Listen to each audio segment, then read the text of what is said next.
Hello and thank you for listening to Dragon Wagon Radio. My name is Jake Lloyd Bacon, co-founder of the network, just popping in briefly because it is that time of the year once again. March 2024 marks the 7-year anniversary of Dragon Wagon Radio. For 7 years, we've done the best we can to bring you the most professional podcasts possible. We continue to cultivate communities of people from all over the world, bonded by their love for a wide variety of topics. Dragon Wagon has produced 20 different podcasts, over 1,800 individual episodes with millions of downloads, all completely free to you. So we humbly ask, in honor of our 7th anniversary, that you consider showing your support and playing a part in keeping our shows free always. There are tons of ways that you can help. First and foremost, please check out our shop at dragonwagonshop.com. A fantastic collection of high-quality merchandise is available to you for reasonable prices. You can also visit our support page where you can find a link to make a donation directly and even an Amazon wish list. That's at dragonwagon.com/support. Some of our shows have individual Patreon accounts where they offer additional material. Please consider becoming monthly patrons if that's available. Additionally, leaving a rating and review on Apple Podcasts or Spotify costs you absolutely nothing and goes a really long way to help. Lastly, consider sharing your favorite podcasts with your friends. Share clips or quotes on social media. Most shows have their own accounts, but you can also follow at It's Dragon Wagon on all major social media platforms. So thanks again for another fantastic year, for being a dedicated listener, and as always, for being the best part of Dragon Wagon Radio. Happy anniversary, and here's to another great year of your favorite indie podcast network. Now let's get this show started.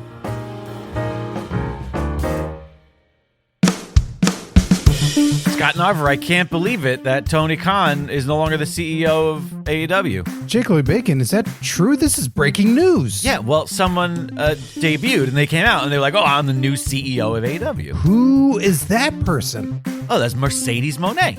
She's in charge now. Nope. I just looked it up. Well, he's still CEO of AEW, but a different CEO. Oh, what kind of CEO? The C stands for cocaine? I don't know what EO means. Moné and Okada are all elite and much more today on Pro Wrestling Palskis.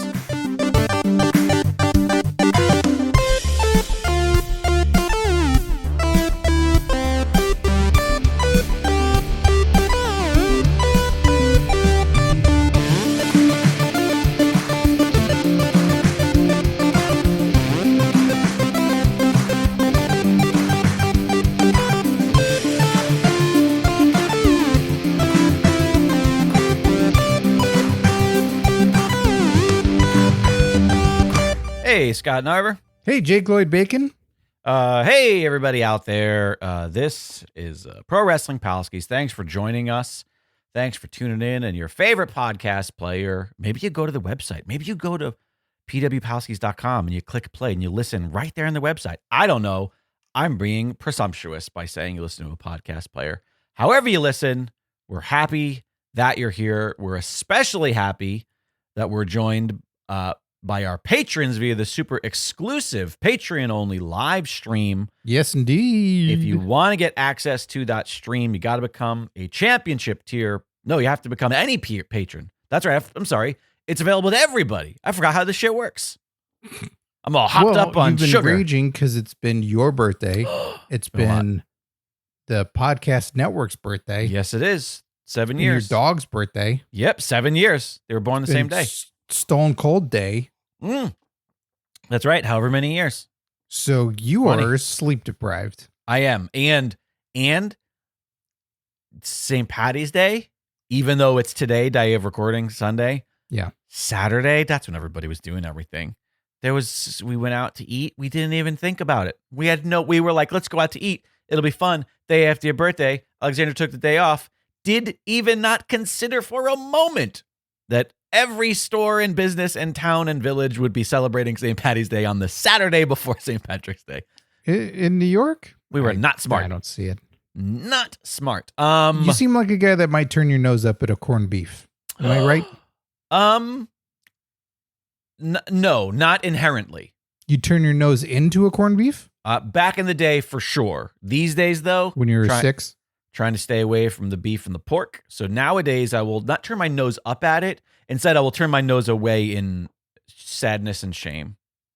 Oh, yeah. Why are you staying away from beef and pork? Because I'm just trying to lose weight and be healthy. And I've been watching too many documentaries and I'm just watching. I'm literally like 2 days away from just being completely vegan at this point. I'm going to go full Daniel Come Bryan. on. There's a happy balance amongst all the stuff. Yeah, a little Oh, bit. I know. But I have a little bit. Every now and then I have a little bit. I still do have a little bit. You have a little bit of corned beef every day? I don't know about that. Just a little bit. Anyways, something segue. It's time to acknowledge our current PWP champ, The most Andrea winningest champ.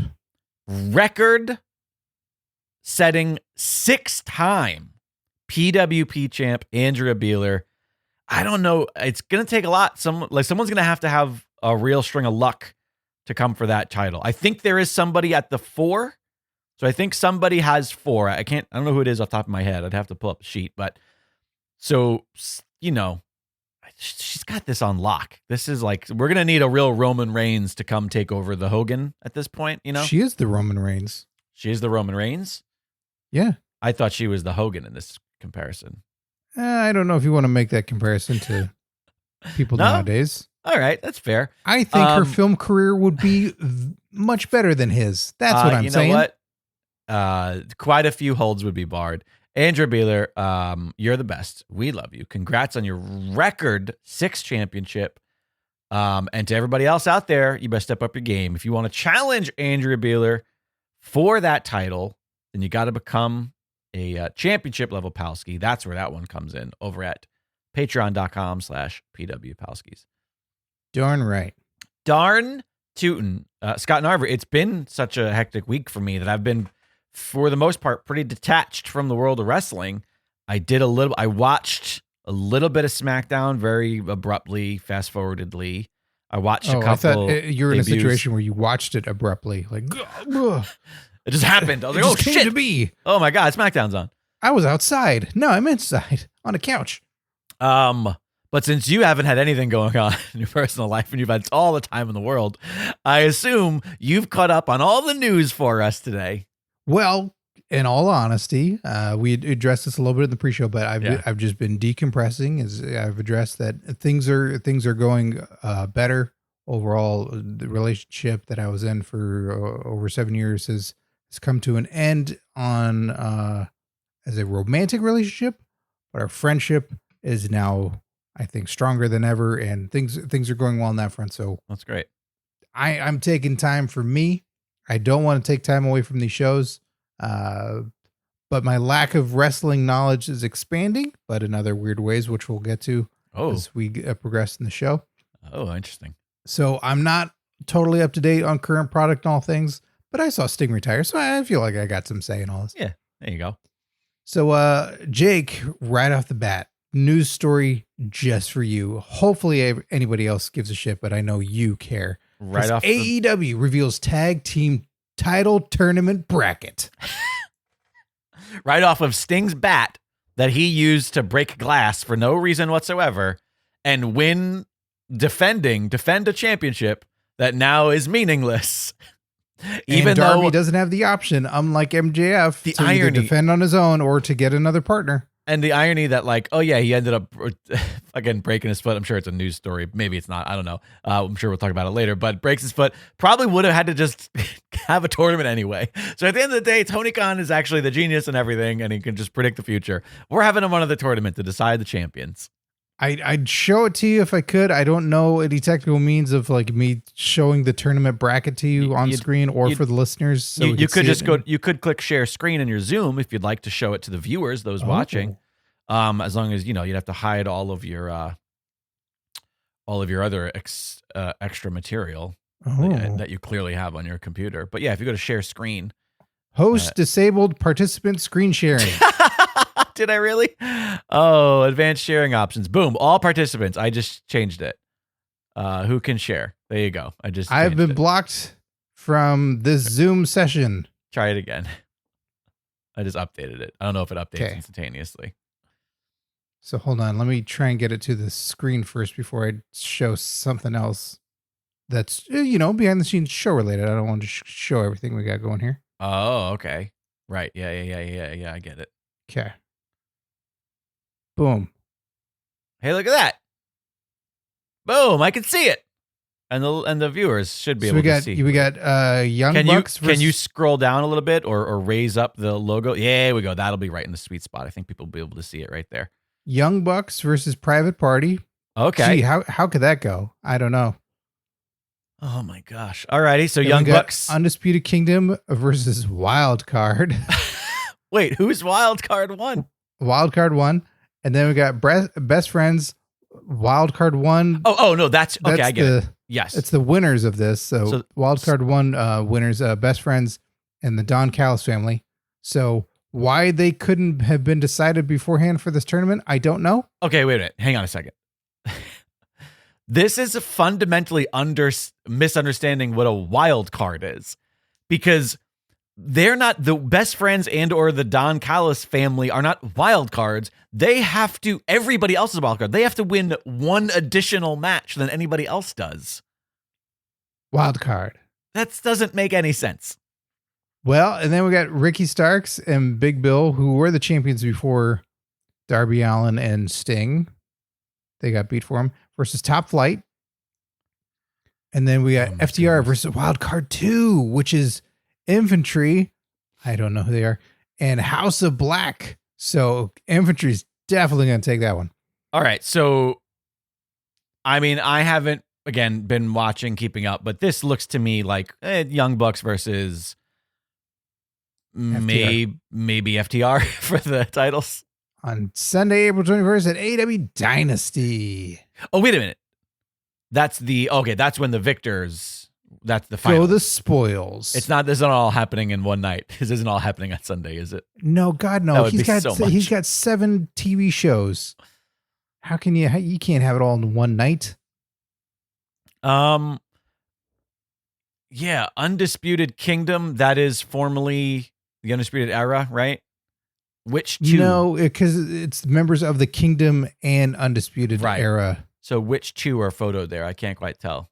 It's a little small. That's probably Matt Taven and Mike Bennett. Oh, okay. Got it. Don Callis family. I don't know. I have no idea who Don.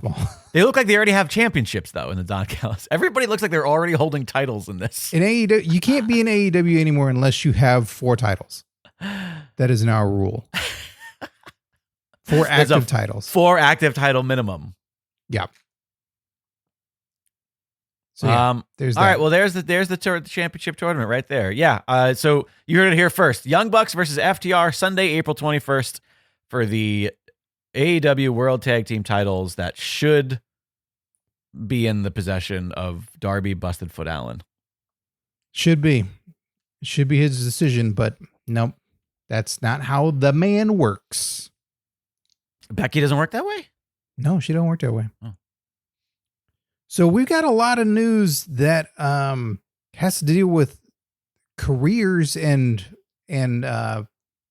finite timelines. Oh. So let's just get started here with them. Yeah, let's chat.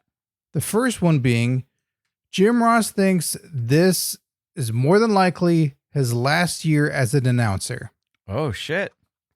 He recently signed a new 1-year contract with AEW as an announcer, and when asked about it being the last year, he said, quote, "I think so. It's realistic to think that way. You know, I'm 72 years old. I feel good. I'm getting healthier every day, which is great. But I can think realistically this could be my last year, and more than likely will. That's to be determined. That's between me, my health, and Tony Khan seeing how much to utilize me. Right. Right now, it's a good plan because I'm essentially working, as I understand it, pay-per-views only. So that's where you'll find me once a month working these pay-per-views as the plan goes as we speak. We all know that in pro wrestling, things can change on a fly and things could be different, but I don't think so on this occasion."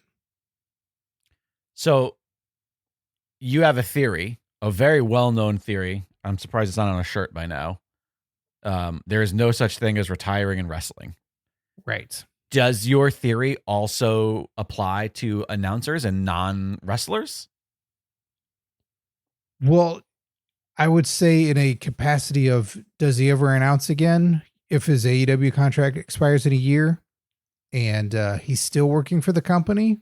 It's unlikely because I think Jim Ross would close that chapter. He'd come to terms with like, well, if we've said on air and I've said to my audience that I'm not going to be announcing an AEW anymore, then I'm done. And I'll be an on-screen character. I'll still have a role in the company. I won't be retired from wrestling. Right.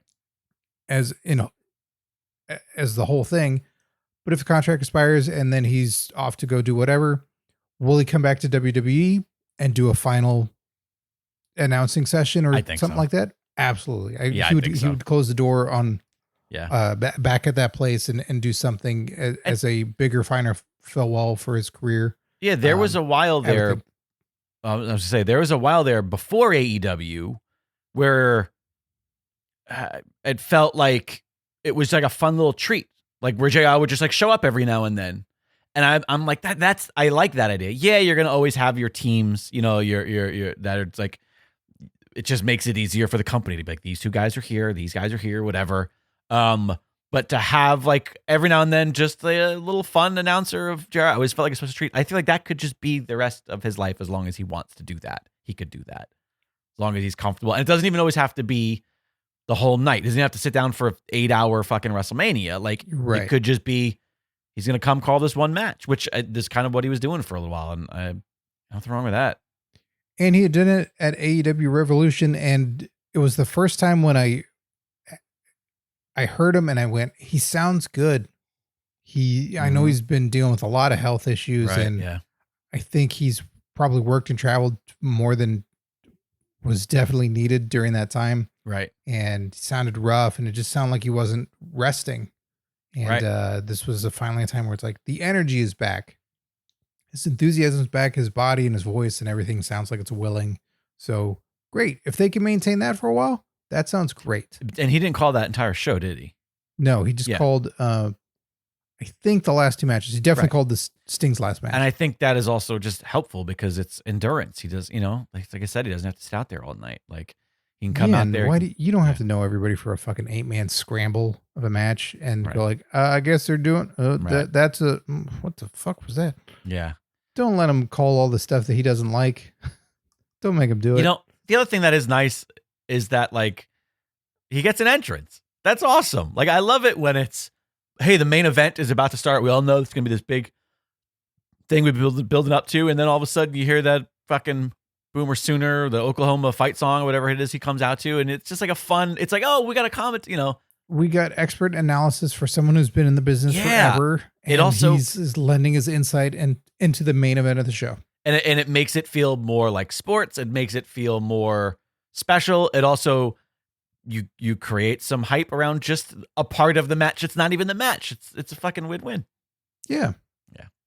I do think that like his entire AEW career, it's a net positive at the end of the day. Like he got to do so much great work. He got to do, I'm sure he made a nice chunk of change at a point in his life where, maybe he felt like there was nothing new and like it's all good. It's unfortunate. I'm assuming he got great medical care. 100%. Yep. I'm sure you got to make a bunch of new friends, like younger talent, meeting a bunch of people and just their energy and the excitement of a new company. And this was something that he could help try and establish and make sure there is more wrestling and more opportunities down the line. Yep. I think that's huge for somebody like him who has been head of talent relations and has so many hats in wrestling, even though we know him to wear a cowboy hat all the time. A specific one. It's, I agree. I think it's a total net positive. And also on the darker side of things, he was out of WWE during this really dark time of Thunderdome, of who knows what that was, because he's had health issues, and if they were going to stick him somewhere or be with somebody that he wasn't comfortable with, if he was pro wearing masks and being safe for his own health and concern, and then also scandals that he wasn't directly around for. So good for him. At the end of the day, definitely that net positive. There is a little bit of like, well, some of the things that he had to call, he had to be present for, like, oh, I feel bad for the guy. But, it would be nice. I was thinking about it just now as you're saying that. I agree. And I think the final thing that would be really nice is some sort of on-camera reunion of Lawler and Ross. 100%. That the dream that is like the voice of wrestling for a lot of people generationally. Like that is a really fun pairing. And just they're best friends. Yeah. And we all know it. Yeah. So let them have one final moment at least on camera. Right. And plus, JR barbecue sauce. Delicious. And main event mustard. Main event mustard. I need to get some more of that main event mustard. It's been a while since I've had any of that.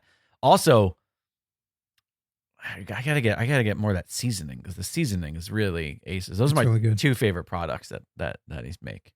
I was bummed. So when I moved, I was going through the pantry and grabbing some of my stuff that wasn't going to be used by anybody else. That was going to be yours. And I looked and I saw the JR label and I go, fuck yes. And I was like, I got another barbecue sauce. And I pull it out and I go, it's a Chipotle ketchup. No, the Chipotle ketchup was useless.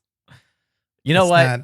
It's not amazing. It's fine. It's a little different of a ketchup, but it's not. I think it's nothing to be excited about. That should be retired and stay retired. Yeah.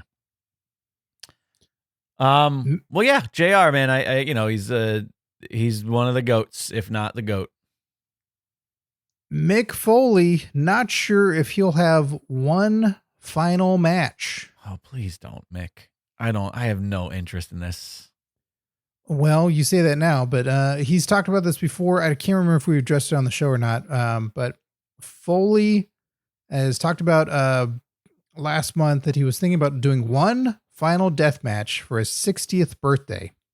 Foley said he wanted to lose 100 pounds and was using the idea of having one last match as motivation to help him drop the weight. Foley said the match would not take place in WWE. And recently gave an update on a live autograph session that he was doing for High Spots. And he responded about it saying, yeah, I'd have to lose an extraordinary amount of weight and it's not falling off like I had hoped it would. So I'm going to have to re-examine where I am at a certain point. It's not about the money. I want to have a fun match, but I am having trouble. I've been working out. I feel better, moving better, but it's not showing up as of yet on the scale. So I'm not sure I'll have an answer by the beginning of the year. Yeah, I don't know. I don't need him to have a death match. And I understand that one could argue like, oh, that's a better match for somebody to have that it's about less impact, right? Because you're not necessarily getting fucking superplexed and, Not with Foley, though. But there's no guarantee of less impact. That's the thing is Foley, you're just enjoy your life, man. Come on, you don't need to do this. I get the idea of like, I'm going to do this because it's going to be the only thing that motivates me to drop some weight. I totally can get that of like, if I know I have this thing, then I don't have a choice. I have this thing. I need to do it. It's work. Do you know what I mean? Then it's like, oh, I have to do this. It's a work. Goal. Right. It's if I hit this goal, I have this other thing. And at the end of the day, we know that it's Foley. He's mentioned that it's Moxley or Cardona are the two people he's had in mind for a death match. At the end of the day, I know he's not being selfish. He's wanting to help elevate somebody else. Yeah. And it's thinking probably more of the other person in the long run than himself. I just want to say, if we went back 10 years right now and you were like, hey, at some point, Mick Foley is thinking about having another match between Zack Ryder. His final match. Final match. The final match. Between Zack Ryder and Dean Ambrose. Which one do you think you're going to want him to have it with? And my answer at that point was, yeah, Zack Ryder. I'd tell you'd kick me square in the nuts. But today, my choice out of those two is Matt Cardona. And how ridiculous is that? If all these fucking people end that I really love, it's Sting, and his last match is against the Young Bucks. Like, oh, really? Foley, it's Cardona or Moxley. Like, oh, really? Do we have to keep doing this? Do we have to? Slight sidebar, because a great friend of the show, Shane Hartline, tweeted something about Sting and Taker, which because everybody's talking about Sting's last match and all this blah blah blah, And he said something of like, you can still do this. He said like, make it a cinematic thing or whatever. Have him come back, just do the thing. And I've been so opposed to it because I'm just like, it's fine. Just let sleeping dogs lie. But after that match that he had, I am like, no, that's fucking great idea. Let's do this. Let's get Sting and make it. Don't just do a quote cinematic match, but just make WWE just make a short film, make like an actual movie where these two characters coincide and have to fucking and make them the characters, the Undertaker and Sting. Don't, and so they play one another. Yeah. Wait, what did you think I meant? Yeah. Steve Bohr, whatever the fuck his name is, he plays Taker. Steve Bohr? Borland, what's his name? I know. I just abandoned the second part of it. He's a brother of Al Borland. Al Borland. I don't think so, Taker. Let the two of them switch roles. No, I'm all on board, Shane. Give him something cinematic. Make it like more like a movie than like that Boneyard match was. Even though they've both talked about how incredibly painful that is compared to doing a match instead. But no, because that's what I'm getting at. Don't make it an actual, shoot it like a movie where it's less about the fucking action even. Like just bring the characters together in a different format. That's what I'm asking. A lot of dialogue. Yes. Just let the two of them at a bar, just drinking. Steve's born again. I don't know if he does that. All right. He could be the bartender. So with that, I was going to skip over the Undertaker story where he talks about, is it one more match? He keeps talking himself out of coming back. Okay. And with that, he had joked saying if there had been one more match, if Sting hadn't retired. Oh, I think that's what triggered Shane's. I think that he quoted that. That didn't trigger Shane. I know Shane. Shane's he's been thinking about that for years. Obsessed with this match with the possibility for years. But that was what the retweet was that he hitched this on. But and that makes sense. If I was Taker, that would make sense. Like again, the whole thing about coming back for one is he always says like, what haven't I done? Like, what is there for me to do? Who's there for me to work with? What story can I tell that isn't just me going out there going like, yeah, I did the walk to the ring again, everybody. Like, it's not just the same shit. What can make me an absurd amount of money? Yeah, that too. Yeah. Him and Sting. I still think it might happen. And it's either him or Moxley or Cardona. I still think it might happen, by the way.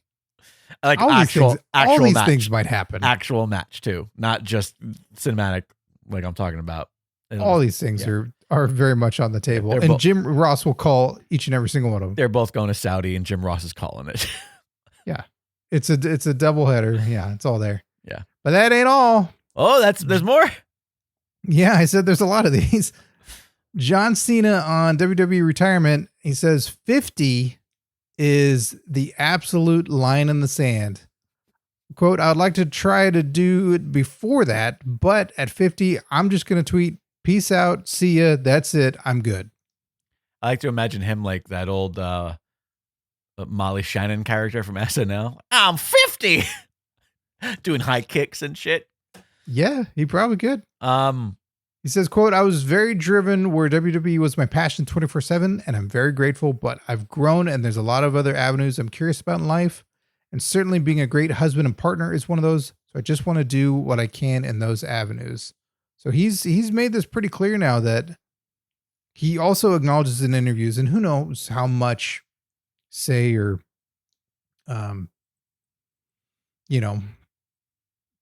involvement he has when it comes to these things, but he has acknowledged that they come up with stuff they want for me to do. Right. And if it's in the cards for me to do something, or if I can do these things or have a retirement before 50, that's great. If they don't, then I'll call it. Right. It's not a matter of him saying, I want to do a thing at 50 that ends it for me. It's him saying like, that's regardless of what happens between now and then, that's my mile marker.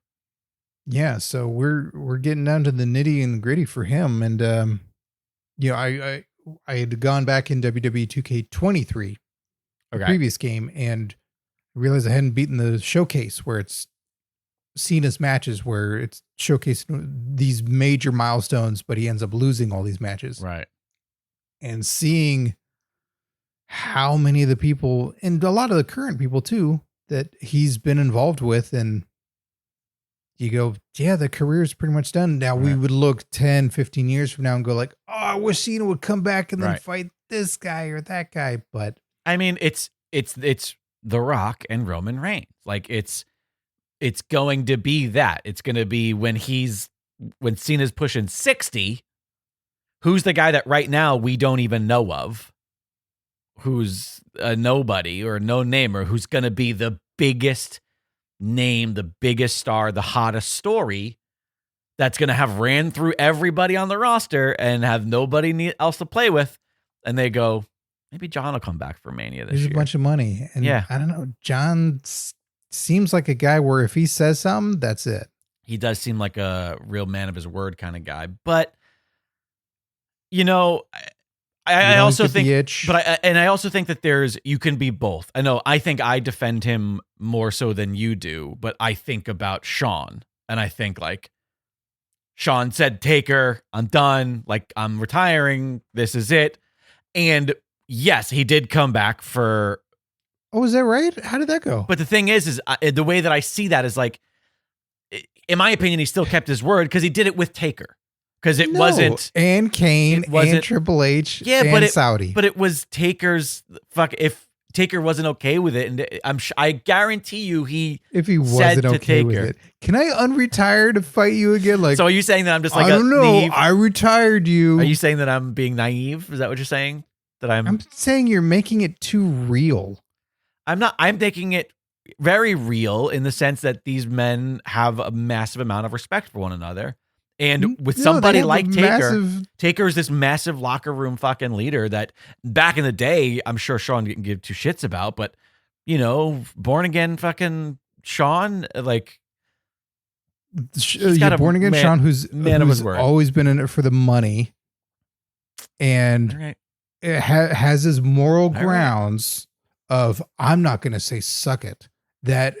That is a terrible thing. I'll profit off it to no end. I'll wear shirts that acknowledge it and say it, and I'll be in the ring, and I'll take every single dime for it. And I won't say it. No, that's terrible. Yeah, I'm not. No, Sean's full of shit. I'm not arguing the logic of his. He's so full of shit. It's making his eye go loopy, and it's pushing his hair out of his head. All right, great, fantastic. Anyways. Everybody will come back. Taker's gonna face Sting. Shawn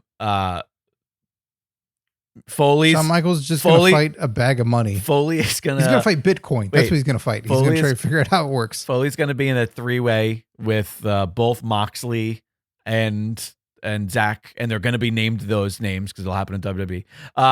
We're gonna get John Cena versus, I don't know, Pete Dunne. Waller. Pete Dunne in Grayson Waller in 10 years from now. And they're going to play a clip from when he came out and, interacted with them from 2 months ago and be like, this is what changed my career forever. Well, speaking of John Cena, he made a major splash, damn near stole the show at the Oscars. Just recently. Did you watch the Oscars? No, I did not. But I saw this online.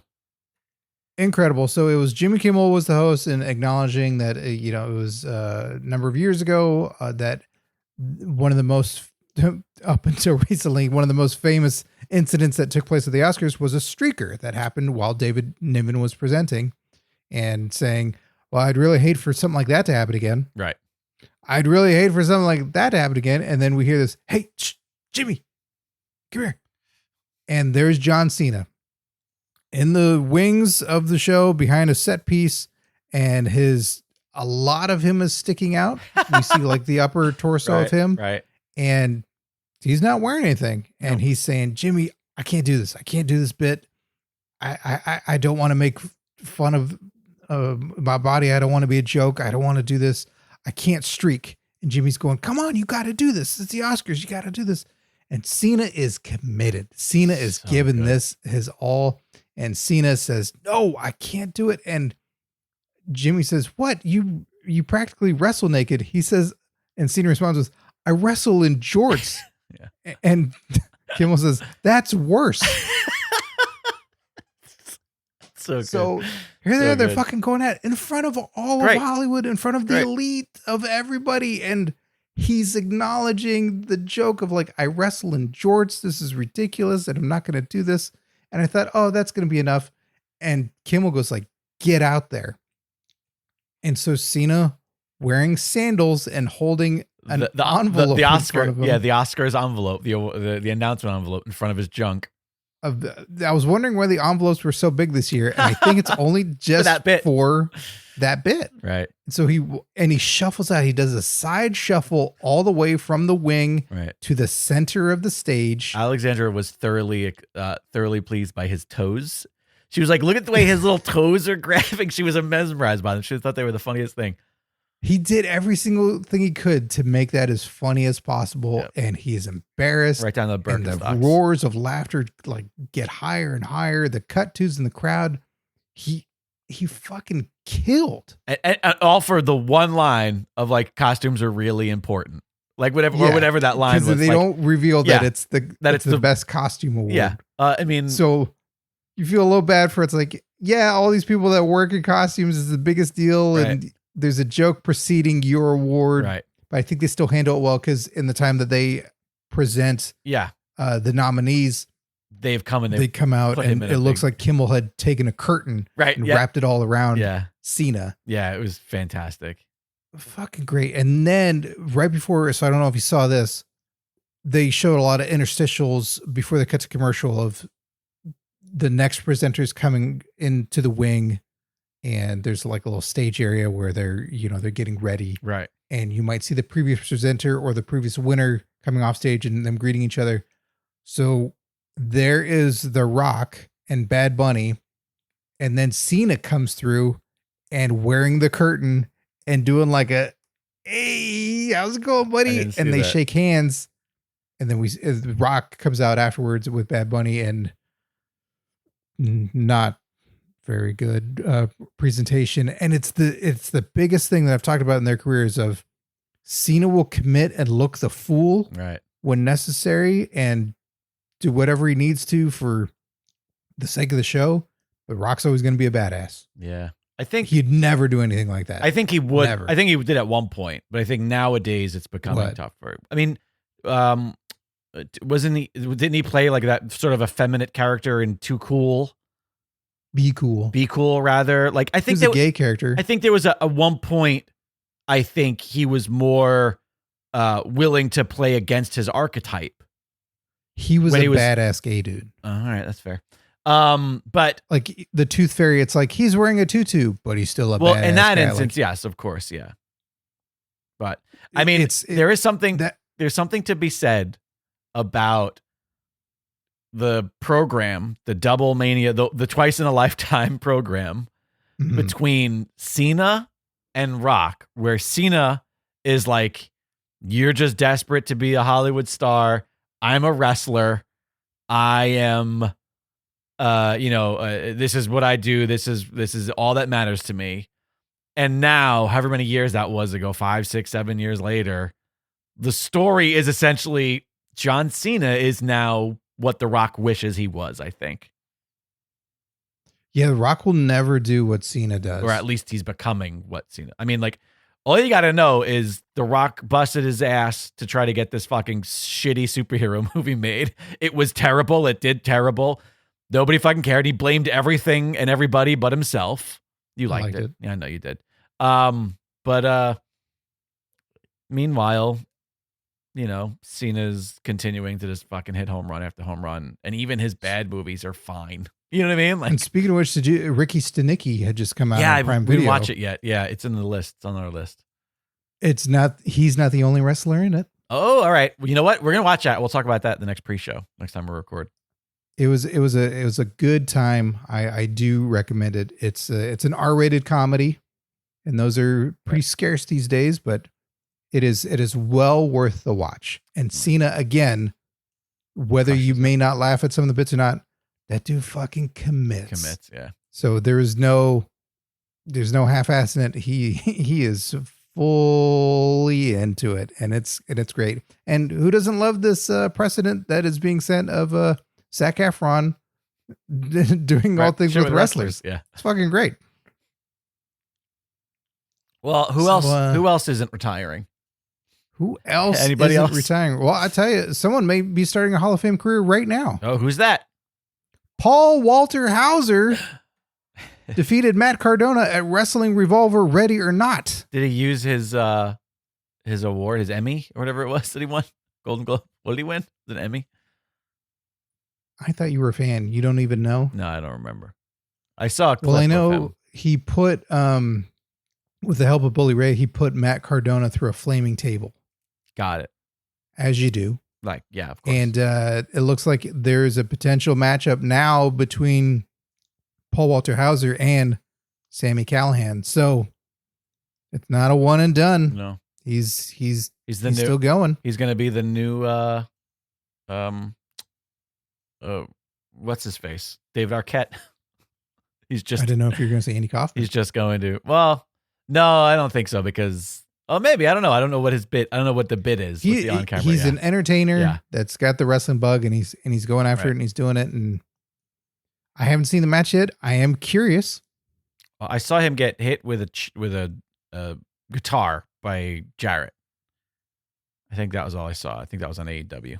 I mean, shit, that almost happened to me. Timing didn't work out. I mean, Jarrett will hit anybody with a guitar. I was gonna say that almost happened to you on the phone once.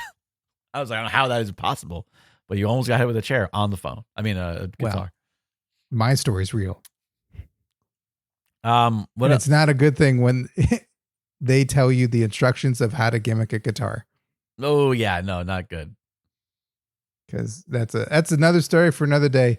But as wrestling careers start, wrestling marriages, and AEW's Miro and CJ Perry separating after 7 years of marriage.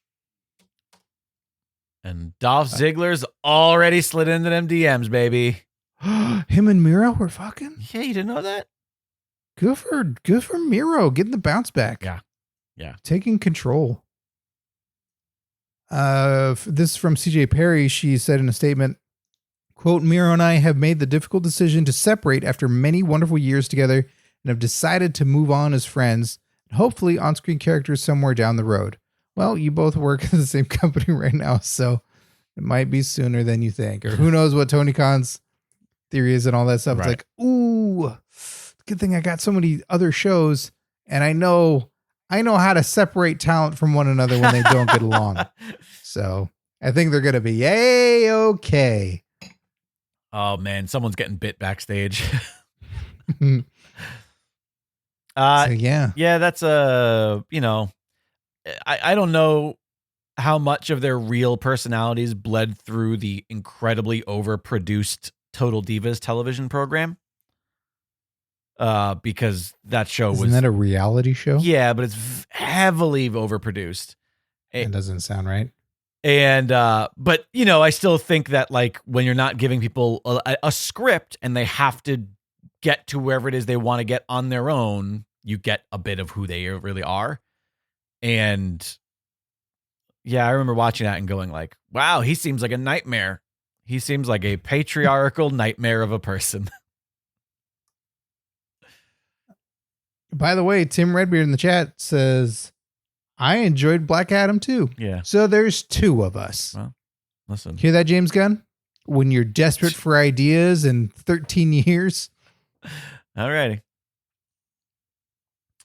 And if you didn't have a reason before to boo Dominic Mysterio, well, you can now because he got married to his longtime girlfriend, Marie Juliet. Wait a minute. And that's not Rhea Ripley. Wait a minute. That doesn't count.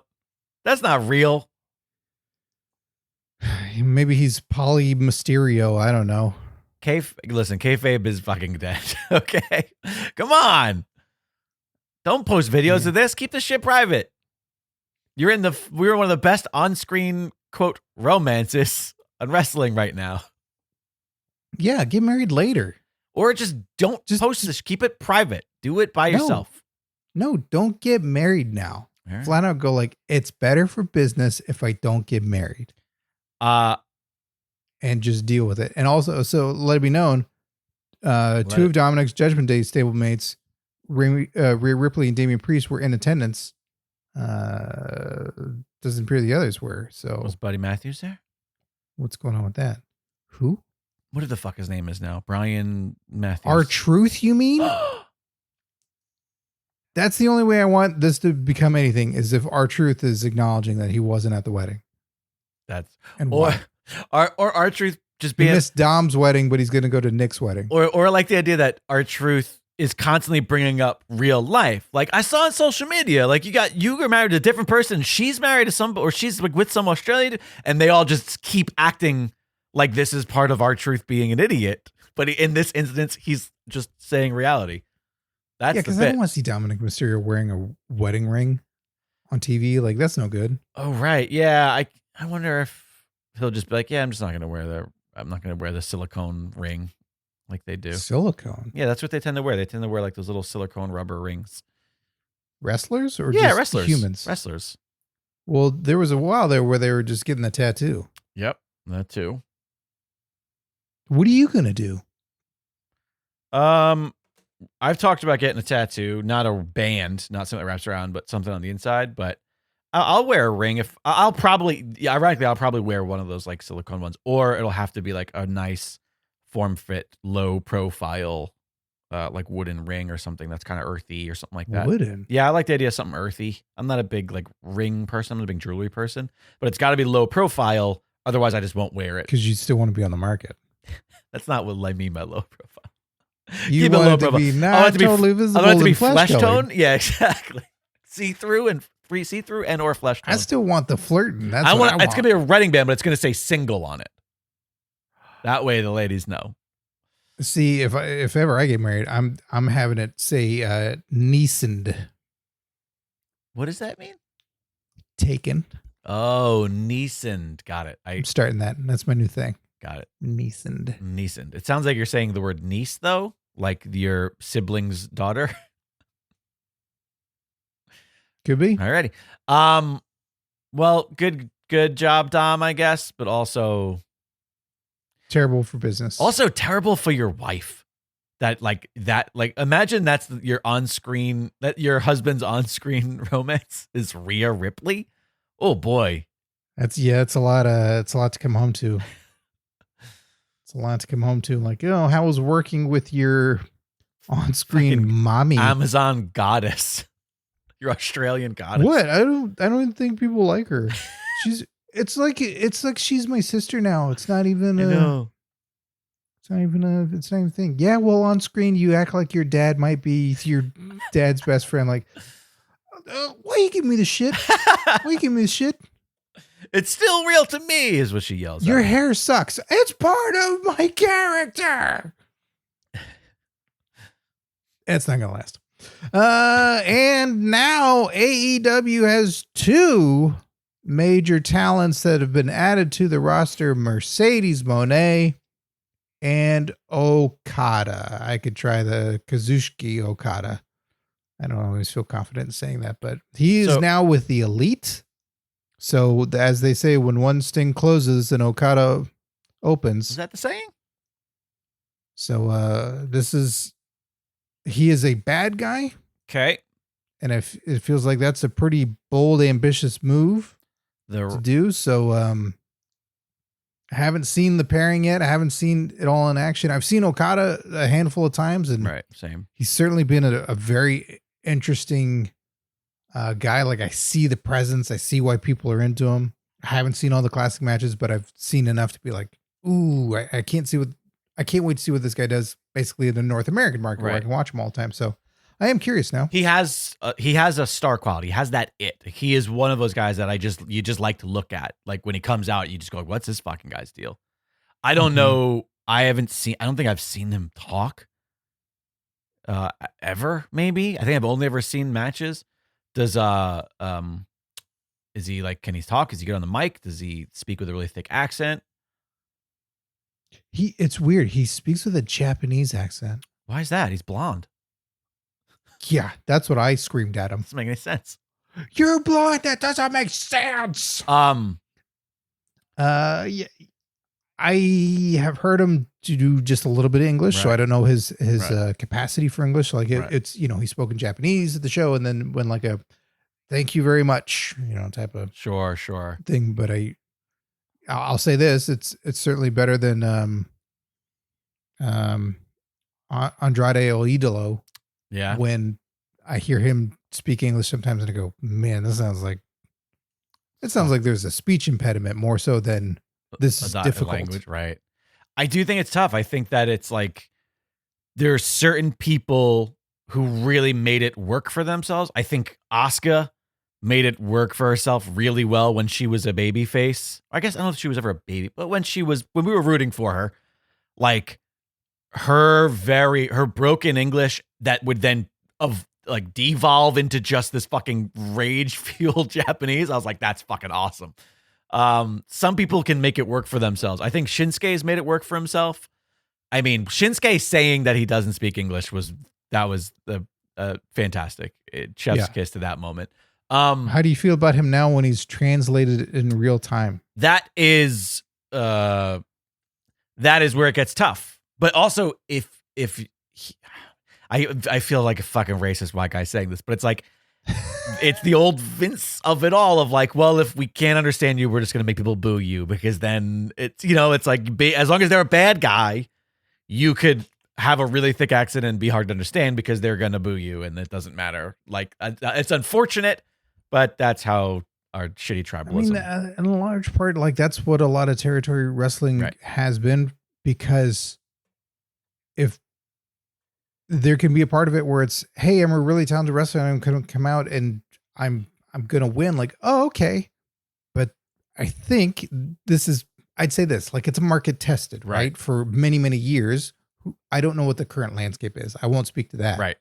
But I think there was a certain point where a large audience would go, what do you got to say? What's your story? And if they were saying like, well, I don't understand you. Cause I mean, this has happened in UFC and in other sports where if the audience and you and your talent speak the same language, they're going to sooner be on board. Right. Because they'll be able, as I can't fucking speak Tamina, they'll be able to understand you and connect with you. Right.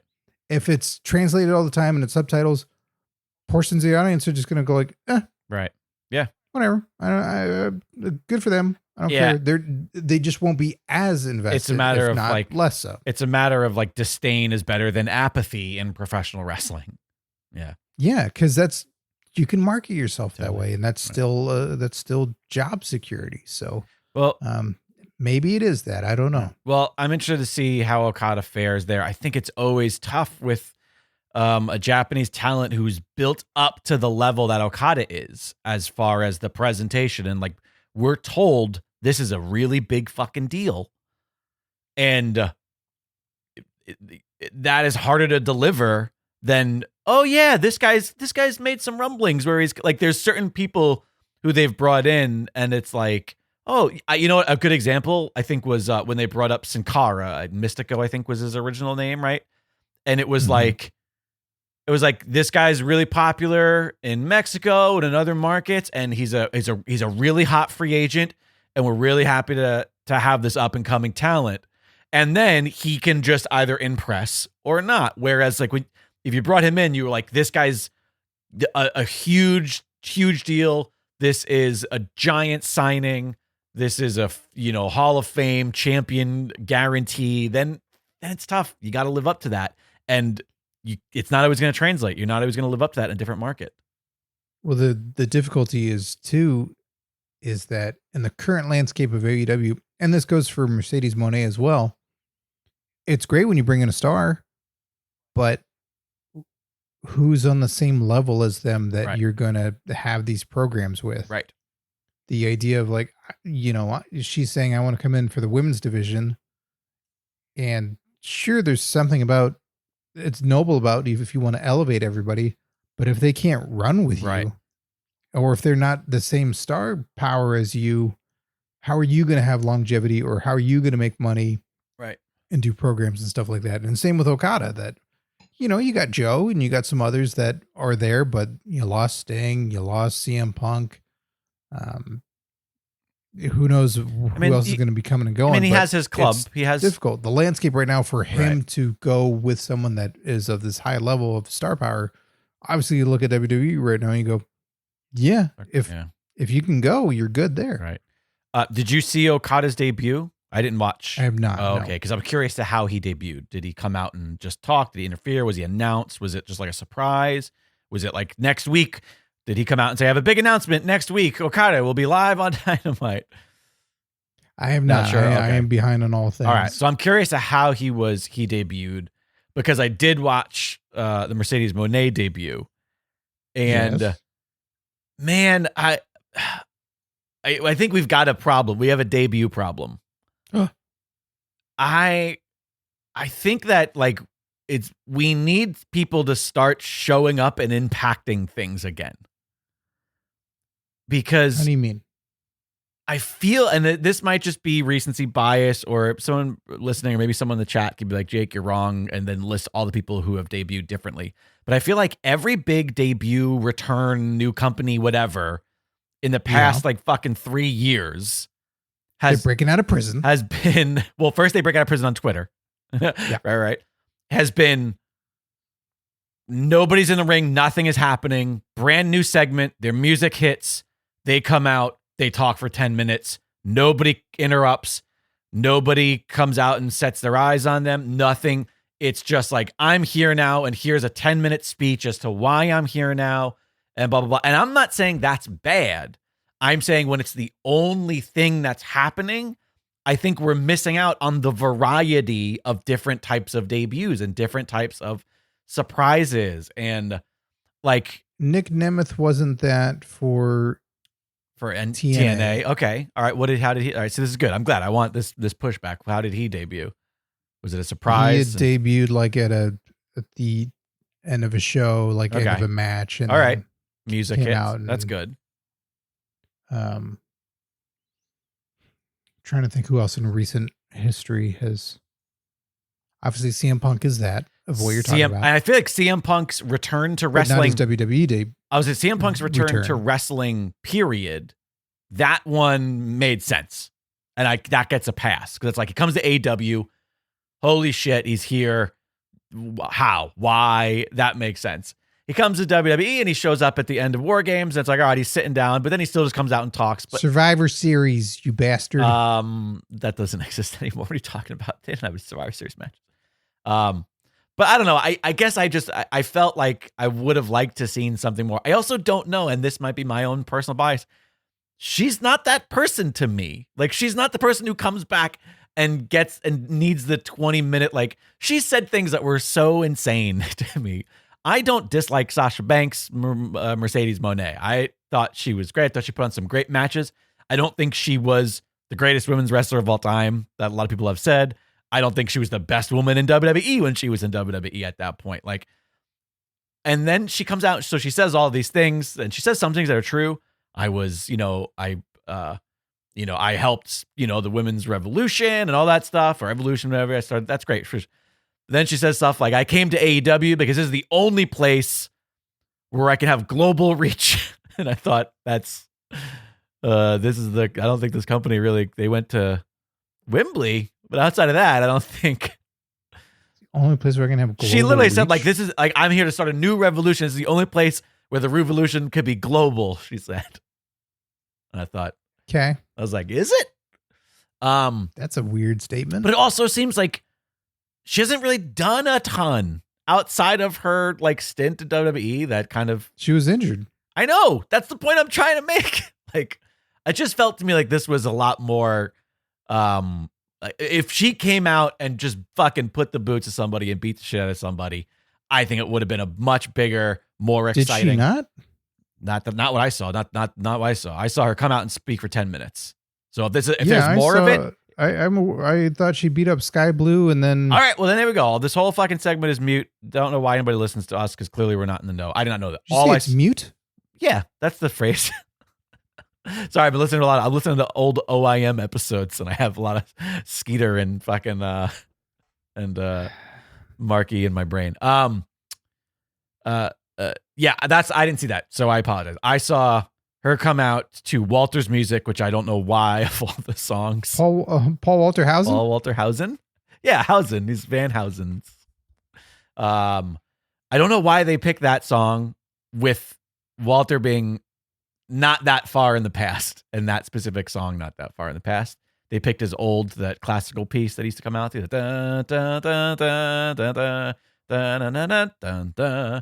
just has a rap over it. So yeah, she came out. So it's a sample. She came out and she just, she talked. Is it Snoop? She talked for 10 minutes. No, I don't think so. But that was what I saw. So then, you know what? All of this, like I said, this is a mute point, which is the saying, as everybody knows, obviously. But yeah, I don't know. I like people to make a little splashy splash. And this was something I talked about with Warzeka, that it's hard to be excited because he's certainly an Okada fan, like following New Japan and working with the company. That I talked about from my perspective, and he shares this perspective with when we get a lot of AEW talent. We go, it's really exciting that you brought him in, but consistently the booking for these people, right, they end up worse. Right. Or it was exciting and then they get put in bad programs, or they got shitty characters or something about it. Their win ratio for this stuff isn't there. I mean, FTR went from last year being like beloved by the fans. They took over and were like, we fucking love these guys. And then it's just, they flattened out and not good stuff has been happening. Even guys that weren't a big deal coming in, the Acclaimed, same thing. They became major stars. They took over. And then when it's like, all right, I'm going to run with you guys, I'm going to start booking you. Oh, it went poorly. Right. And other talents that have been brought in. I mean, even the guys like the Kingdom, Matt Taven and fucking Mike Bennett, that weren't on TV forever. And then they're the joke guys. And then all of a sudden they're in the biggest heel group there is in the show. Like, what? Yeah. Yeah, I do feel like we talked about this before. It's like the follow through in AEW is just kind of tough. What's Adam Copeland even doing these days? I don't even know. I haven't heard a peep about him on that program. Oh, well, you should look at any wrestling website where they showcase him a lot, or social media. Yeah. Yeah, he's fighting Christian still. Really? He's got Spike. Because Barbie and Janice were in some way like inspirations to him from the psychopaths that he's known in life. Okay. And those are weapons made by Foley and Abyss, respectively. Okay. So now he's got a spiked 2x4. Okay. It's a 2x4 with a bunch of nails coming out of it. Already. And its name's Spike, and it's coming after Christian. So the reason that he went there was because his daughter, whose name is Lyric, right, said to do this. So this is all her fault. Lyric? Wasn't that her daughter's name? Isn't that his daughter's name? I don't know. Yeah. I've never met his kids. I think his daughter, remember he talked about it. He was like, oh, go. I asked my daughter and she said, go play with Uncle Jay. So it's all her fault. This isn't playing. He's straight up going to murder him. So Lyric she's an accomplice to murder. That's so mean. Yeah, she's a bad seed. Yeah, his daughter's name is Lyric. Lyric Rose Copeland. Rose? Friends with Moxley, because Moxley's daughter's name's Rose, and she's got to be a nut job too, I'm sure, because of Dad. Absolutely. Well, I mean, listen, AEW, I like it when they get stars. I want that roster to feel like it has some weight behind it, but they've made it tough for me because it doesn't feel like they've taken those stars and made them seem like a big deal. But maybe these people can help elevate it. They have global reach. Do you think global reach? This is the only place. It was the use of only place that revolution will have global reach. You're fucking stuck in the North Americas. Yeah, I don't know. Maybe Sasha will help elevate. like you said, but there also might not be anybody there that can play alongside of her. If she is, it's tough. If she is as good as everybody thinks and believes, there's a lot of opportunity for them to have wonderful things like, oh, she'll be DLC in the game and we can make merch and do all this. And they have opportunities to make a lot of money. But whether or not it draws in more wrestling fans or it pulls ones that had left and come back in and going like, all right, cool. So what's she going to do? Or what's Okada going to do? That's a tough task for them. And I hope that they're able to overcome it and make things more clear and exciting. That'd be great, because right now the competition is pretty stacked because it's WrestleMania season for one. Right, so everybody's eyes are darting over towards WWE for sure. Right. Yep. And it's a good challenge to have. Well, that'll do it for the news this week. So we got to go take a hotline call or two. But speaking of good challenges, we must once again acknowledge Andrea Beeler, current PWP champ, aka Pollen Hate. If you want to challenge her, we will be having that drawing in 2 more weeks, the first week of April, to see who the next PWP champ is. She will defend that title in the Championship Palski Battle Royal. Thanks for joining us. If you would like to join us, you got to become a patron, just like Andrea Beeler and everybody in the chat.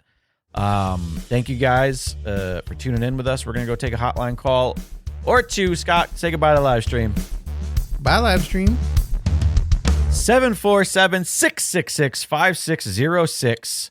That is the number to the Pro Wrestling Palskis hotline, or you can send a voice memo to hotline at pwpalskis.com. That's hotline at pwpalskis.com. Mail in those voice recordings. We'll put them on the show. Scott and Harvey, you want to see what we got for us this week? Yes, I do. What's up, y'all? It's Mr. Vicious Remo Vinci calling again. Hey, I had a question, man. Every time I hear y'all talk about this hot dog mania thing, the only thing that comes to mind for me is, why don't you guys call them Hulk dogs? I just think Hulk dog sounds awesome, and that would be much more marketable on the shirt. But I don't know. Maybe Hulk has the trademark for the word Hulk. I don't know. But also, you guys, on this last episode, we were talking about what's going to happen with Cody afterwards. And you were talking about how Nick Aldis is the GM for SmackDown. Well, didn't they have like a badass match for the NWA Championship before Cody started AEW and all that stuff with the rest of the dudes? That would be tight to see all this finally get in the ring and see him get a little piece of that WWE action. You know what I'm saying? I think we've all kind of wondered if that was going to happen or not. And also, what do you think is going to happen with Karrion Kross? I would love to see them elevate that dude. I mean, he's got it all. He's got everything you need to succeed. So let's see if that happens with him. It'd be nice. Anyway, I appreciate y'all. Have a good week, and I'll talk to y'all soon. Oh, and by the way, your boy just had a new song come out, so peep me out on this new one. Peace. Remo V calling once again, thinking we should go Hulk Dog. See, I did all of the different puns and the different, word mashes and what are they called? Not when you take 2 words. A portmanteau. Compound word. Portmanteau. I think he's an NXT guy. The problem with Hulk Dog is like Hulk is now like, it could just be a big green guy as well. It's the Hogan. Just now? I think Hogan. Just now. Yeah, just now. It just happened. Also, but you could also make Hulk Dog. You can make all variety of Hulk Dogs. Listen, the design's done, but I appreciate your input. Hulk Dogs, Hulk Dogomania. Combine the both. I do. Hulk Dogs did make me laugh, and I do think it's good. A+. I say, why not have the search for both? Why not have the search optimization available and ready for both? Sure. I'll make sure the shirt is called both things on the shop. Right. Available now at dragonwagonshop.com. Get your the guys, Hulk the Dog Rock, Hot Dog he's also Dwayne Johnson. And I think we're all excited for some Rock Dogs. So Removi was talking about what to do with Cody, what we were talking about in last week's show. Post Mania, talking about Nick Aldis getting a piece. That's right. I kind of forgot that it was him and Aldis for the NWA title at All In, I believe. Yeah, that was kind of a big important moment for Cody's whole journey. Yeah, there was a really big match. There was a really smart. There was a time where it was smart placement because he put himself on in the middle of the show. Right. So when they ran out of out of time at the end, the Young Bucks and Mysterio doing all their shit. Cody's like, yeah, I'm good. I got my awesome thing in because there's had a good match.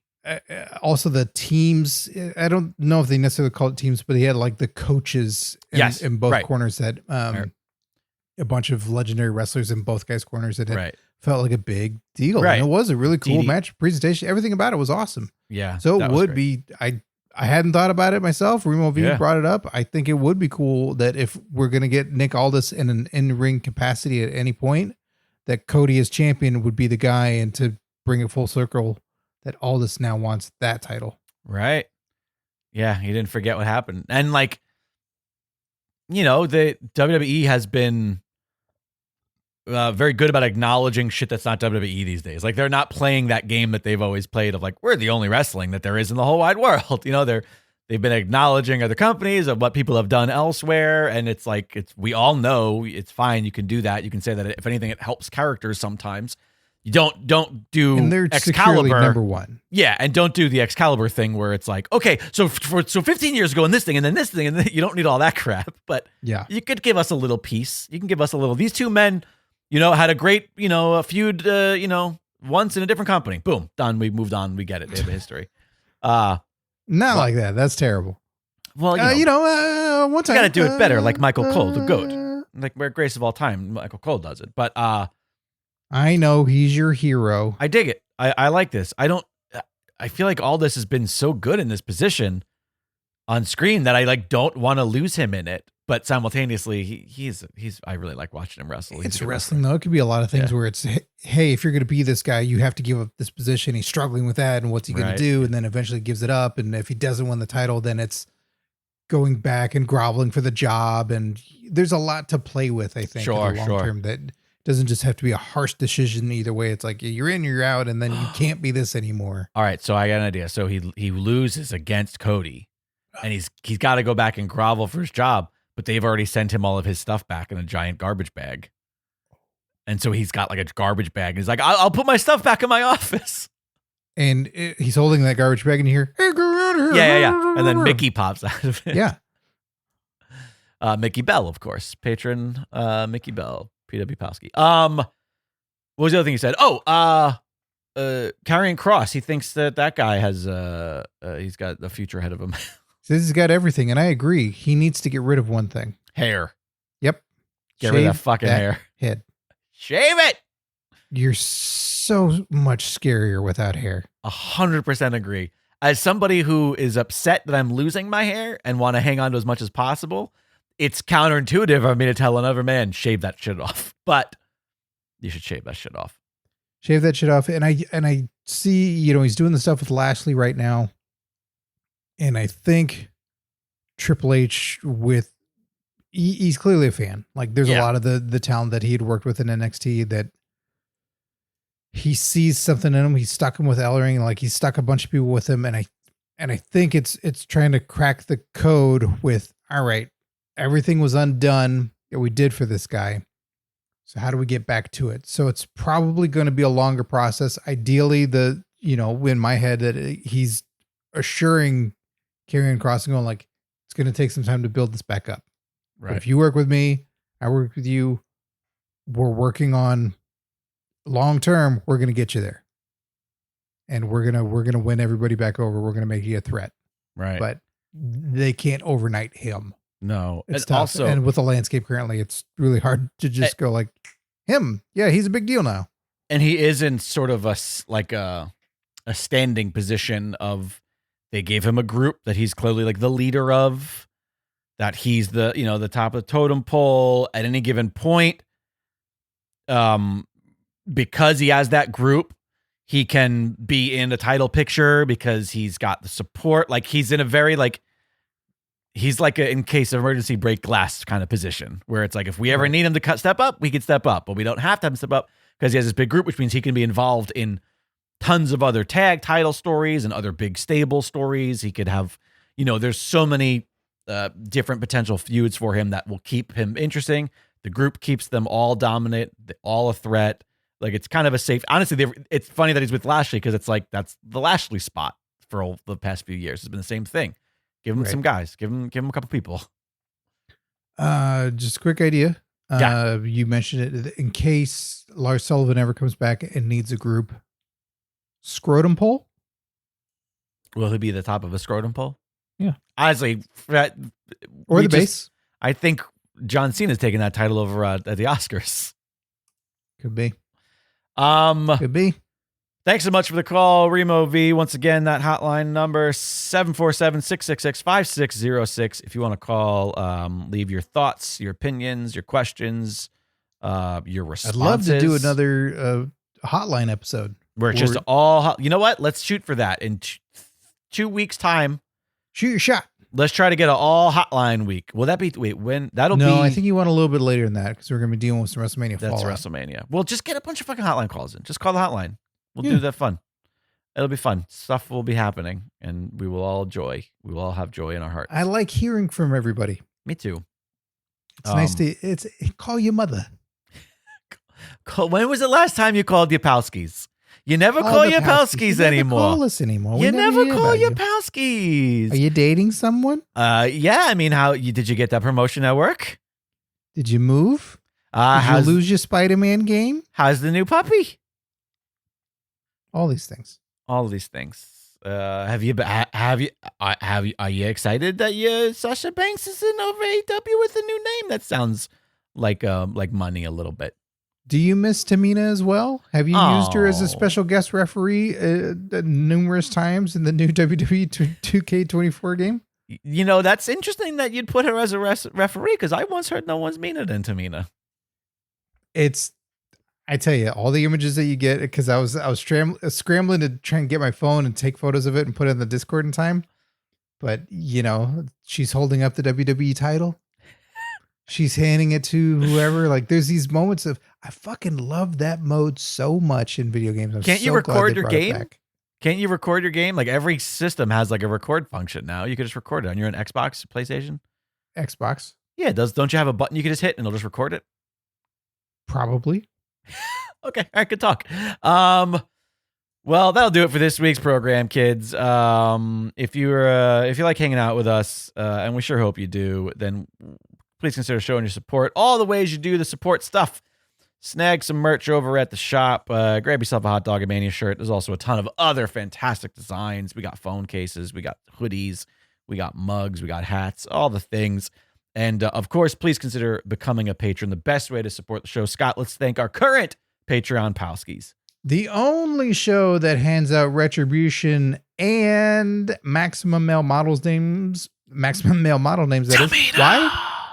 Because Tamina wants that, and it makes us giggle. So thank you to all of our current Patreon Palskis. AJ0314, aka Binary, aka Matrice69, Alex Pierce, aka Figs, aka Zitoys, Alice Raider, aka Invasion, aka Evajois, Andrea Beeler, aka Pollen Hate, aka Achu Detest, aka the current PWP champ, Curtis Mason, aka Hurtus, aka Ouche, Gilbert Short, aka Goliathon, aka Batal Underoos, Matt Lama, aka Spitz, aka Jukara Lover, Michael Beltran, aka Limestone, aka La Natural, Miguel Diaz, aka Bipod, aka Too Much Husk, Mike Lucas, aka Hackensack, aka Luge Testicle, Strong Style, aka Gaines, Suicide, aka AKA, Tim Bemis, aka War Trek, aka Tussle Quest,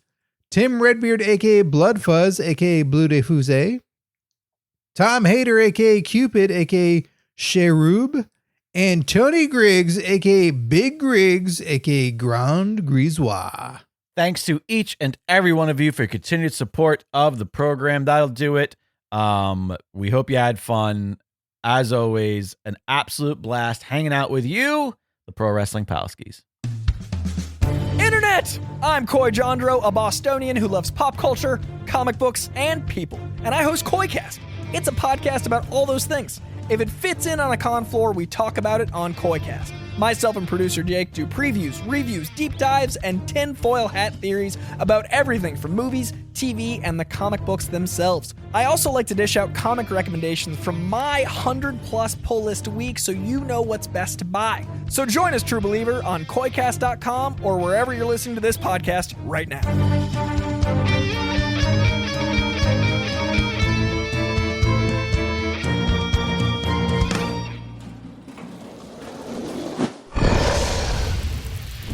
Dragon Wagon.